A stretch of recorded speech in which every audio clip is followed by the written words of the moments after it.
Welcome in, big noon kickoff, getting ready for the biggest game of the weekend. Ole Miss going on the road against Georgia in Athens. We are joined now by Ole Miss football coach Lane Kiffin. Last year, you took it to Georgia. I don't know if I want to put words in your mouth here, but it might have been the best win that you've had at Ole Miss so far. What went so well last year to kind of take down Georgia like you guys did? Yeah, our defense played really well.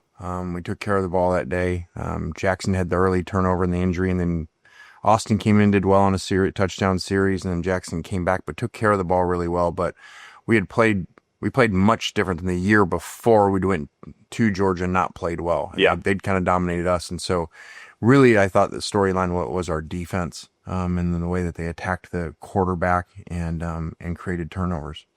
20 of 22 starters basically new on this year's team. You're 6-0, top 10, top 5 team right now. Did you expect to be 6-0 in all honesty when you looked at the schedule before the season started?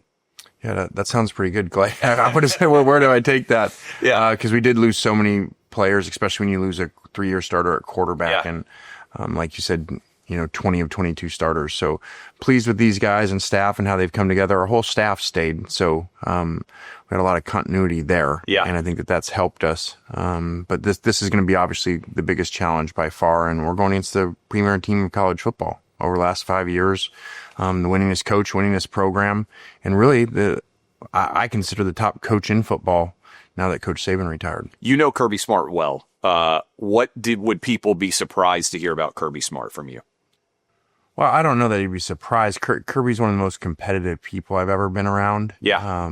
No matter what it is, he's just extremely competitive. And I think he does a phenomenal job of coaching when you watch, like the TV copies are on as I walk by and stuff. And so, if you don't look at the score, you can't tell what the score is. Yeah. He coaches with so much energy and so passionate, whether they're up or down. And I think that's a big reason why they've played so well when they've gotten down in games last year and this year, just like last week at Auburn. Yeah. Because they don't flinch. He stays in it, and he does such a great job of coaching those guys. Nick Saban coached you guys. He had a lot of incredible people on that staff over the years. What do you remember about those staffs? What do you remember about those years? I think at the time you probably don't realize how much elite talent you're around in the room. Yeah. I did know it was special, but now seeing so many that are big-time college coaches, in the top 10. And so this is a lot about Coach Saban that we were able to learn from him, and he did such a great job teaching us and also picking us, too, to put together. That's not always easy, just to take talented coaches and put them all together and mesh them together. And so I'm really fortunate of that time, sat next to Kirby in all those staff meetings and really leaned on him, and I really appreciate him that he helped me through those times of transition of going back to an assistant coach for Coach Saban, which I knew nothing about. Yeah. So very appreciative for Kirby. You're now one of the deans of SEC coaching. I'm sure that you got a head coaching job, but as a really young guy. James Franklin, been at Penn State for a long time, obviously coaching tenure. Anybody can be gone at any moment when it comes to that. What do you think you're better at now than you were when you were becoming a head coach with the Raiders, with Tennessee, with SC back in those days? Oh, I think so many things. And I think you should, when you've had that many years of doing it, no different than any job or parenting. You learn from your mistakes if you're going to get better. And so I do so many things different now, and probably to put it all together and say what it is, it's really slow down with decision making, slow down of all things within the program, professionally and then personally for myself too. And I think that just creates a different environment. And I got a lot of that from Coach Saban. I thought Coach Saban did an amazing job about decisions were to be made in the program. He never made them quick. And it actually frustrated me at the time how I was, because I was like, well, let's do this quick. Well, what are we waiting on? And he said, well, let's come back tomorrow. And, and I'll have an answer tomorrow. And then he'd talk to 10 people that night and stuff. And so I thought he did an amazing job of getting all the information in before making decisions. So I would say that amongst a lot of things. Last year, last game of the year, Florida, Jaxson Dart, I know you could tell that you felt for him on the sideline with the way that game ended.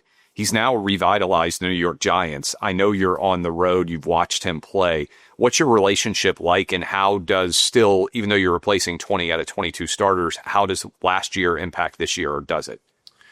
Well, every year's different. Jaxson did a great job here of leaving a lot of things installed in these players that are still here. But it was just awesome to see him playing so well and the excitement that he brings to the coaching staff, the whole program there, the whole organization. And it's cool. It's a really neat relationship. You know, I went to the game and I felt like a parent where and I actually wanted him to slide. But I was just so excited to see him go up for the first play. It was really neat. And then, you know, after his win Thursday night, you know, to FaceTime him in the morning and he answers the phone and just talk about what an awesome experience it was. It was awesome to watch. 5 receivers, I believe, with 200 or more yards. You're breaking in a new quarterback. What's different? What's the same? What should people who maybe haven't gotten to watch your team play yet know about your offense and your team this year? Yeah, a lot of different players making plays, really breaking in 2 new starting quarterbacks now, which both have done a really good job, and with so many new pieces around them. And so I think we're exciting to watch, but we haven't played really clean football. You know, we've been losing turnover margin in games. That's going to cost us eventually. So we've got to fix that. We've got to have less penalties, and we've got to create some turnovers on defense, or this is going to catch up with us. Is this the deepest the SEC's ever been? I mean, when you look at top to bottom, I've noticed scoring margin in terms of wins, 10 points. It's about half where it was a few years ago. Vanderbilt, I know you like to pay attention to the odds. Vanderbilt's actually favored over LSU for a game that's going on this weekend, which I don't think a lot of people would have anticipated. Is this the deepest in your mind the SEC has been, 1-16? Yeah, by far. What do you attribute that to? Is there any one reason? Is it NIL? What do you think's going on? Yeah, I think there's a lot in there. One, you already took the deepest conference and you brought in Texas and Oklahoma. Yeah. 2 of the top 10 most historic programs in football and 2 of the hardest places to play. So you put them into the conference. Then you take portal and NIL. And so now you've balanced it out where some teams that were at the bottom have taken players from around the country to come in, but also taken some from the top teams.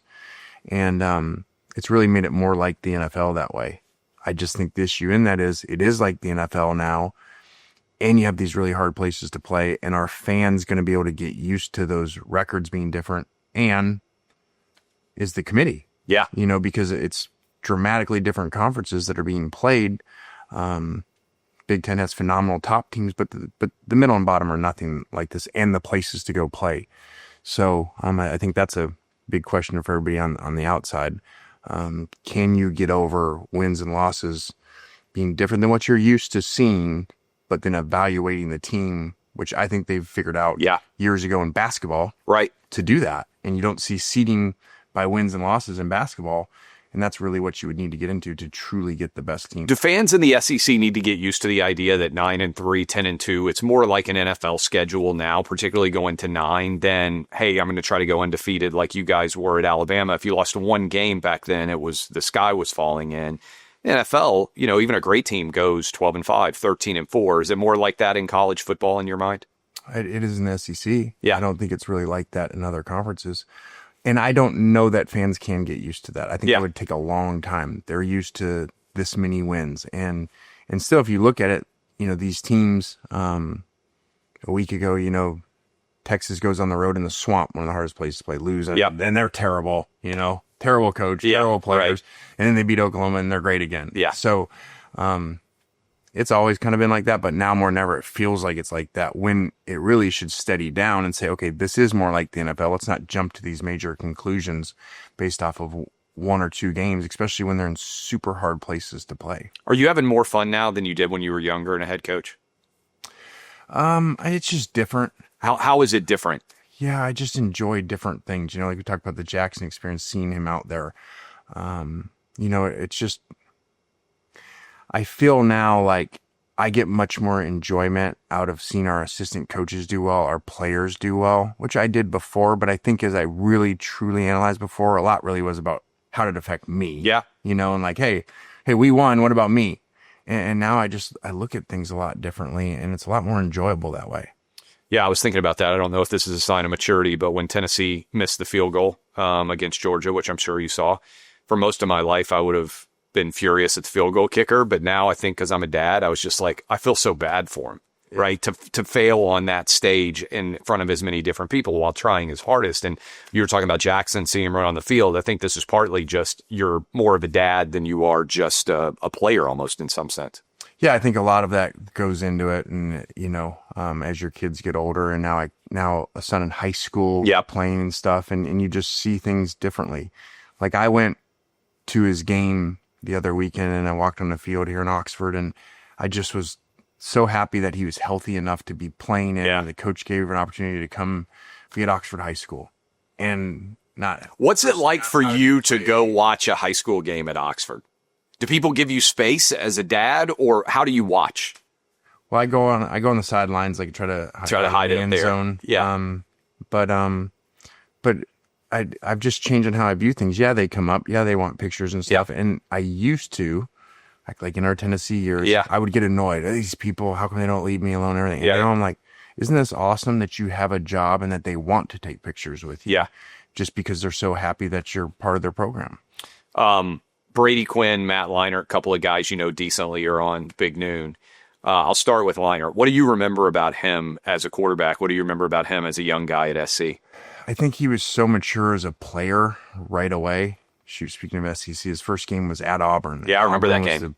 The number one team in the country, and they had the great running backs. Yeah. And the great defense, and he just went in there not rattled, and I just thought he was so mature even a sophomore. He was so mature playing and not letting things rattle. Really what we need our players to do at this Georgia environment. Yeah, right. He was doing at a really young age. And I even remember a story with him where he came off pissed off. This would happen in the NFL, not normally in college. And he didn't like the play call. Yeah. And he kind of like said something through Sark's headset to me, upstairs, and I was like, that's pretty cool, the confidence. And it wasn't disrespectful. Yeah. Because he didn't like the play call because they covered it. And I think he was right, actually, in the situation. What about Brady Quinn? We were off air. You draft Jamarcus Russell when you were the Oakland Raiders because Al Davis, I think, wanted him. But you said you got a phone call right before that draft. What happened? I did. It's kind of a funny story now with Charlie Weiss Jr., Yeah. who probably was about 8 then. Yeah, right. His dad was the head coach of Notre Dame. He called me that night because I think word had gotten around that you were taking Jamarcus. Yeah. The owner was taking him, and I wanted Calvin Johnson. And so he said, hey, you should go in and just tell him, take Brady Quinn because he's going to be surefire. He's going to be the best one in the draft. Just take Brady Quinn, and then you won't have to argue with him anymore. Yeah. Well, there you go, Brady and Matt. Another guy, I just sat down a couple of weeks ago with Paul Finebaum. First of all, I would argue that you and Finebaum have the best interaction of any coach and player on a regular show. So that all started, I think, when he called you the Miley Cyrus of college football when you were coaching at USC. Miley Cyrus had a pretty good career, by the way. It still does. I think she lives down the street from me in Nashville. Pretty awesome house. But what happened from that, and what has that relationship been like? Well, that's a long time ago now. Yeah. And, he did do that, and then said, okay, well, that attributed to the fire because that was the game that we play really bad that day at 3-2 and get fired. And so I've kind of always messed with him about that. He caused that. Yeah. And then actually I go a couple weeks later, this is how things are connected. I go on game day after being fired up in Washington. And now he's still on game day. Yeah. Sark's the head coach of Washington against Chip Kelly at Oregon. And Finebaum's like scared that I'm going to be like mad, maybe physical. Yeah. He's like, Paul, I didn't want any part of being physical with anybody. And so a couple of the people, on the crew were like, hey, he's really nervous. But I'm like, I'll go in and mess with him. So I went in messed with him like I was really pissed. And I'm like, it's okay, Paul. He's like, oh, okay. And then I've just kind of always messed. Well, it's been great. He said, I think he's going to run for the Senate. He came on an interview with me. He said that he's thinking about running for the Senate. Now, you're in Mississippi. You can't vote for him anyway. How do you think Senator Paul Finebaum would do? What would you think if you're walking through, you're doing your film work, you look up on television, Fox News, MSNBC, CNN, there's Finebaum grilling somebody from a Senate bench. Your thoughts would be what? I don't know. That's not really my wheelhouse of knowledge of knowing. And I would miss Paul. Yeah. I would miss him at the conference meetings, and I struggled with him for a little bit too because he was so bad about Saban. Yeah. And like every time Saban loses, a dynasty's over. Yeah, right. Like, Paul, what are you talking about? The dynasty's over. And this is when I was coaching Ole Miss. Like, you're just pissing him off more. Yeah. And now he's really never going to lose again. Yeah. So can you stop doing that? So it's kind of funny to see those guys interact now, but I hope he stays. When you run on the field against Kirby in Athens, you talked about taking your guys, huge stadium, going crazy, prime time, big time matchup. How soon do you think you know what team you have on that Saturday? And I know it's a 3.5 hours, 4-hour game sometimes, but what shows you, hey, we've come to compete this day. We need to do what to take this game into the fourth quarter? Yeah, I do think that feeling happens. I talk to our guys a lot because you can't feel that in the press box a lot of times. That's right. Our guys upstairs, both our coordinators, I'll tell them, man, this feels really good. There's a good feeling on it. Or, hey, this doesn't feel really good. I actually said that. One of our assistant coaches on the sidelines when we were at Georgia, and we weren't stopping them like... This a couple of years ago? Yeah, 2 years ago. Yeah. The running back, quarterback don't have a grass stain yet. We're Yeah. in the second quarter. He's like, this feels pretty good down here, guys. And I'm like, what game are you watching? But I think in that a lot of times is you just have a feel for the line of scrimmages, the rushes, Yeah. the quarterback. How soon can you tell? I think you can usually tell after 2 series. Yeah, because you prep everything, you know what you're going to run, and you can just see how the line, the trenches are going, basically. Yeah, it's usually not scheme based. My feeling's more about, okay, how are the matchups going, not the schemes, because I think both teams have really good schemes, but how are the matchups going, and are they on today? Are the players on today, or are they a little off? Lane, this year's Georgia team, 5-1. They could have easily won that Alabama game. They won against Tennessee, super close game. They just came off a really hard-fought win at Jordan-Hare. What do you see on the field in terms of their skills, in terms of their breakdowns? How is it different than last year, 2 years ago? What is this Georgia team? I think they have great players like they always do. They really have done a great job of overcoming adversity in those games. The Tennessee game. Yeah. They just kept fighting. And this game early, Auburn, the place was rocking, and that's an electric place at night. Weird things happen there. Yeah. In Jordan-Hare, and they started to, and Georgia overcame it. So I think they're really tough. I think they've got great players, and as always, they have really good schemes, and they have a great home crowd.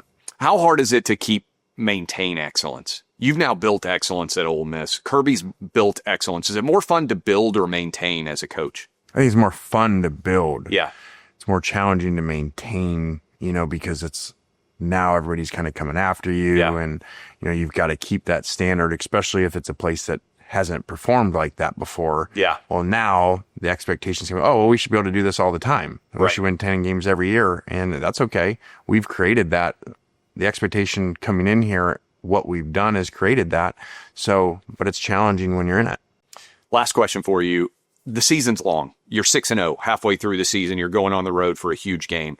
How do you balance goals? Do you still sit down with your guys and say, hey, the goal is SEC championship game, end of the year? Ole Miss has not been to that before. Or in a 12-team playoff, are you more focused on, hey, we just want to get into the 12-team playoff. If Atlanta happens, it happens. Do you think much about that on big picture goals?